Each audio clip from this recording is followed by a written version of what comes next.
hand grenades. Hello. Hi, and welcome to College Planning Untangled, where we try to help simplify the lives of our families who are thinking about college and or heading to college soon. And I'm Kristin Clark. I'm a career exploration coach for 16 to 26-year-olds, and I'm here with Bobby Hood, our ACT and SAT expert. Bobby, what's new in your life today? Not a whole lot. Just I think it's that time of year where people are starting to think about graduating, right, and starting to look for jobs, or getting summer jobs to prepare them for the job market, right? Yeah, so our topic today is all about navigating the job market for recent college grads. Yeah. So let's jump in. I mean, I think it's just so stressful, right? Because you think you're choosing, your path for the rest of your life, right? Yeah, and I look at this, and yes, I remember this being, I think, Bobby, the scariest time of my life, because you're stepping into something that you have no idea where you're headed, and hopefully by the time you get out of college, you at least have an idea of which direction you're going as far as the types of jobs, right? Is it marketing? Is it finance? Is it, what are those things? I can tell you a lot of people don't know that, but it makes it a lot easier when your college grad does have an idea of, where they're heading. Oh, sure. Yeah. So I would, just with that thought in mind, I would also tell parents, if you've got younger kids, start having those conversations earlier because it makes this time less stressful. Yeah. Absolutely. And I mean, I guess, we talked, recently about how it's important to have a job while you're in high school or college so that you've got some ideas, right? I mean, the idea of, going from never having had a job to working 40 hours a week and trying to do a career it's hard.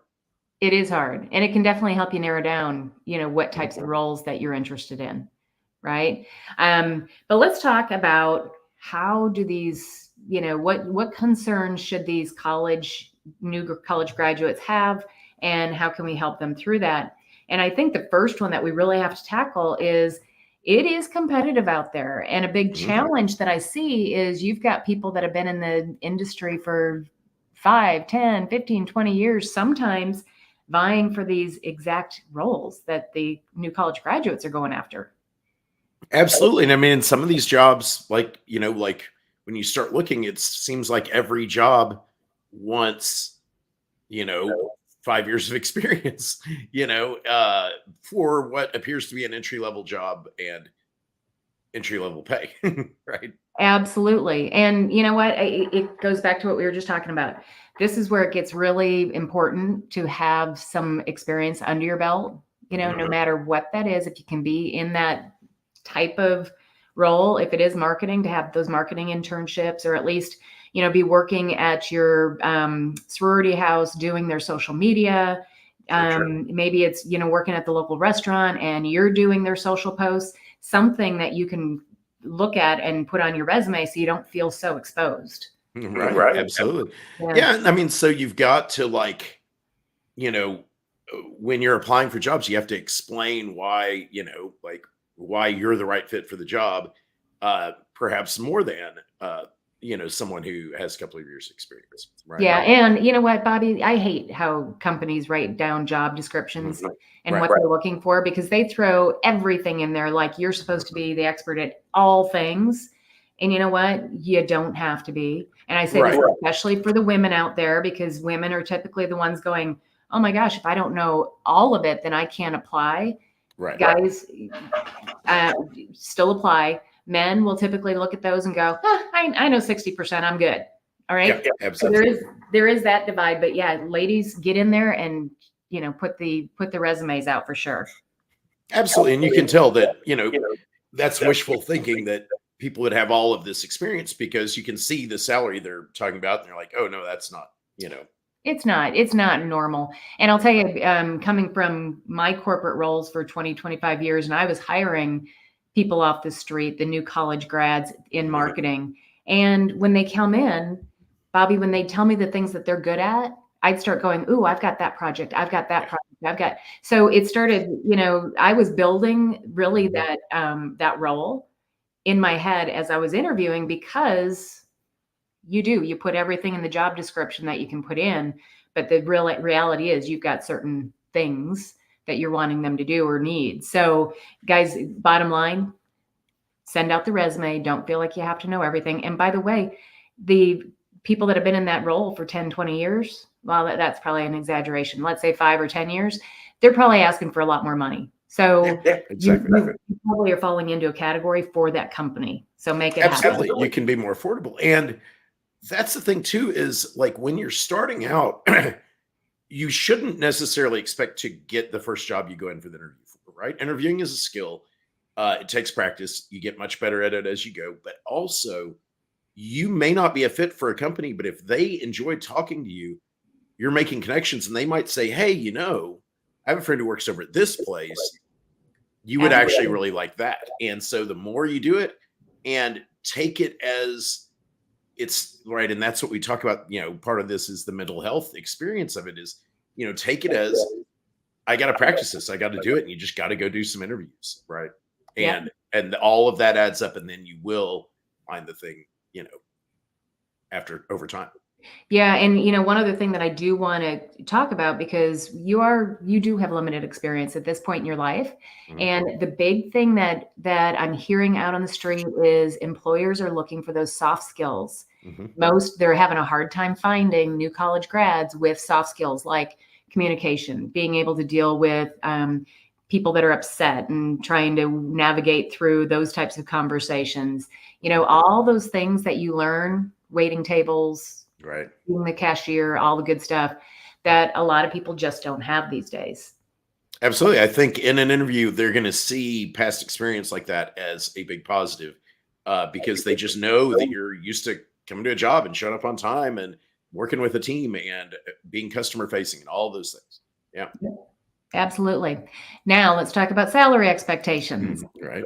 So, being new to the workforce, I also hear out on the street that sometimes our new college grads can have a little inflated idea of what they should and or can make in certain situations. So many situations out there. So I'm just going to use that as a blanket statement. Mhm. Here's something I think that it's really important for a new college grad. Would you rather be sitting on your couch filling out more resumes, or would you rather be someplace working and maybe making a little bit less than what you think you should and getting the experience and, not wasting that time? So I think you have to weigh that out and go, I'd rather be working and learning and getting these things, because guess what? You can always jump ship if a better offer comes. You can always jump ship if you gain some knowledge and then you see a job out there that is paying more. So, I mean, you don't want to be doing the job hop so quickly that people now are going, oh my gosh, you're never going to stay with me. So you do have to balance that out. But these first few out of the gate, Bobby, get in there, if you get an offer and it looks like it's a good company and you can learn, I'd say take it all day long. Absolutely. I mean, I don't know how many people, I think at our age, we've learned it. And I hope that the younger generations are already kind of aware of this, but I mean, it is the number one best way to increase your salary is simply by job hopping, right? Yeah. That it's not going to go down if you are being successful and you're finding a new thing. Each time you've got more experience, you've got more training, you've got more, you've got stuff that can transfer over. And yeah, absolutely. It's just a lot easier to look for another job while you're in a job. It's kind of hard to interview, but it's easier to look because that's the thing is if you sit and you keep saying, oh, I don't like this job, I don't like that job. And so you wait a year sitting around, suddenly now in every interview, you got to explain what that blank year is. Yes. And that is taking up time in interviews and it's putting you on the back foot, like having to explain. It's a reason for them to not take you because they're like, well, yeah, they don't have the work ethic, right? So just go get something, right? Get out there and put yourself out there and make it happen. Mm-hmm. Yeah. So the next thing that I think that we need to talk about is networking. Mm-hmm. Let's face it, guys, you don't know a lot of people yet that are, you obviously during college, hopefully you're doing a lot of networking there with your peer groups so that as you get older, as those people get more successful, you can reach out to them, for possible jobs. But right now, you may not know a lot of people in the industry you're trying to get into. So how do we do that? Man, I mean, this ties back to some conversations we've had about things that you can do in college that can really lead to success, right? And one of those is relationships with professors, right? Particularly in your major, if you're going to be working in that field, if you make friends with the right professor, they can so easily say, well, I know people at these companies, or I know these recent graduates from 3 or 4 years ago or 5 years ago. Hey, let me get you in touch with them. Not even like here, they're going to get you a job. That's not what that means. But it's like, hey, go talk to them and they can point you in the right directions. They can tell you what it's like to get started, all that. Those relationships, that's the most important thing you could have. And also just the career center at colleges. This is the overlooked, right? You know, options, right? They have people there who will look at your resume and tell you what's wrong with it and all that, right? They do. Here's some other things that you can do. I don't think that most college students get aggressive enough on LinkedIn. You need to have a LinkedIn profile. And by the way, in LinkedIn, they have tons of groups that you can join in pretty much any profession. Yep. And so those are no-brainers. Get in there, start talking, start participating in the group. The other thing is, Bobby, if you are getting in, I'm just going to keep picking on marketing because it's the role I know of through corporate, but there are associations that you can go and join right now that are going to be looking for entry-level people. So you can go to the AMA, the American Marketing Association. You can join as a junior marketer and you walk in and you go, yes, I'm getting into marketing and I don't have a job yet. I'm looking for a role. And I would imagine in most industries there are, right, the young marketing professionals groups and the women in marketing groups and things like that, right? And so much. Find those groups, join them. Yeah, and it's scary, Bobby, but I got to tell you, for your new college grads, it was scary for all of us. And it's just something you have to do, especially if you already have an idea of where you want to be. Just get out there and join it. The other thing is, for LinkedIn, start linking to people. Just reach out to people and say, hey, I'm breaking into marketing. I know you through my dad. I would really love to be, linked to you. You don't ask them for a job. All you're doing is you're going out there and just saying, hey, I'm new to the market. I would love to get a job in this industry, but I saw that you're very well connected. And I think it'd be really important for me to be connected to you. Have that kind of language so that they're clear on what you're trying to get accomplished, but you're not asking them for a job. Yeah. Yeah. And then that does benefit. Like once you start growing that network, right, then that's where when you are applying for a thing, you can go and look up the people you're going to interview with, look up that company, find people who are second degree connections to you, and ask them if they have any information or whatever, because people are always willing to help if it's not just, hey, I don't know you, give me a job, right? But they will help if it's like, hey, I need some advice. What do you know about this company? Or what do you know about this industry? People are generally very willing to share to talk about themselves and their past experiences and share it with you, right? Absolutely. Yeah, Bobby. And if you're still in that position where you're not sure what you want to do, but you have some ideas, reach out to those people and go, would you please talk to me about what this job is truly like so that I can make a good decision for my future? And hands down, when I have my clients do this, Bobby, every time they come back and they're like, Kristin, they were so nice to me. And I'm like, I know, they want to help. Everybody wants to help. Yeah. If they have the time, and don't get discouraged if you have a few that don't reach back out to you. No biggie. Don't forget it after they close down LinkedIn for that day. Don't worry about it. Go on to the next one and you're good to go. Oh yeah. All right. Did we miss anything on that? I think we hit all. Alumni networks. I didn't want to forget to bring that up. Oh yeah. Get out to your alumni networks as well, because hey, let's face it, I'm reaching back out to my Iowa Hawkeye Alumni Association lots of times just to go, hey, I'm looking for this type of person. And by the way, for the college students that don't know this, you kind of get street cred too if you are able to get somebody else a viable person for a job you're looking for. So you get some street cred for that, right? Now let's talk about location.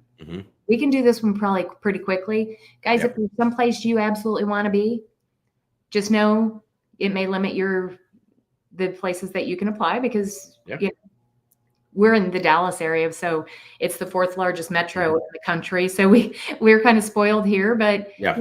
if you're in a rural town or something like that, just understand that, you may be limited. So you might need to consider moving someplace else or being willing and open to accepting a role someplace that's not as comfortable for right now. Absolutely. And I mean, there are lots of jobs now that allow for remote situations. So you can look outside an area and, and if you need to live in a place where there isn't a lot of the job you're looking for, depending on the job, you might be able to find places that are willing to, that are located elsewhere, but let you work remotely. And For sure. Application volume. It's crazy how many applications these companies are getting. Mhm. Guys, really, I think the big takeaway on this is if there's a role that you absolutely want, don't hit the LinkedIn easy button that says, just let me apply for me. Right. You've got to change up your resume. You've got to change up your cover letter so that it's clear that you want that job.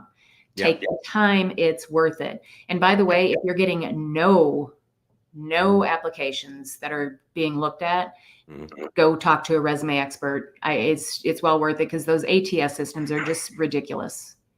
Absolutely. Yeah. Right. So those resume, the computer reviews or whatever it is, algorithms. Yeah. Very much like you need to know the tricks to that. And also depends on the field. Like they're like, I mean, I help people with resumes sometimes, but like, for instance, in marketing or, some of those areas, like they don't want to see the kind of resume that I was putting together 15 years ago. Right. Right. There's nuances. Yeah. Resumes are built differently. They look differently. They can be very interesting nowadays in certain industries. And so, yeah, go to an expert, right? That is worth the time and investment It because is. it's not going to cost you that much. And it is absolutely worth it because otherwise you could absolutely find yourself just lost in that sea of applicants. Yeah. Yeah. Well, on a college student or recent college grads, to them, it probably is a lot of money, Bobby. No, absolutely. Yeah, it's not cheap, but hey, it's worth it if it's going to get you the job. Absolutely. Well, that's what I'm saying is like, I mean, what could be more important? Like, than, because if you end up stuck for months and months, not being able to find anything, that can end up making it harder. Right. So, Yeah. yeah. And by the way, again, go to your career center, guys. They are up on the new trends if they're worth their salt at all. Okay. Absolutely. And then, That's the most important. yeah. And then the last thing I would tell you that is, the mental health piece of this. This is scary and it's hard and it's frustrating and you get turned down. And, this process is crappy. Yeah. It's the tough It's part horrible. of life. But the way to overcome that is make sure you are getting out and doing some exercise. Make sure you've got people around you that you trust and love and can have the conversations with. Whatever support system, if you haven't been to church in a while and that's, something that you grew up with, hey, that might be a great way to get back into your church. Just having those support systems are so huge. Yeah. It's just about having balance, finding balance and not just obsessing all day, every day about whether you're getting the job right. Do some work, but also socialize, meet with other people, fun. get outside, touch grass, all that stuff. Yeah. Yeah. Awesome. All Okay, right. Bobby. We will see you next week. Have a great week. Great to see you.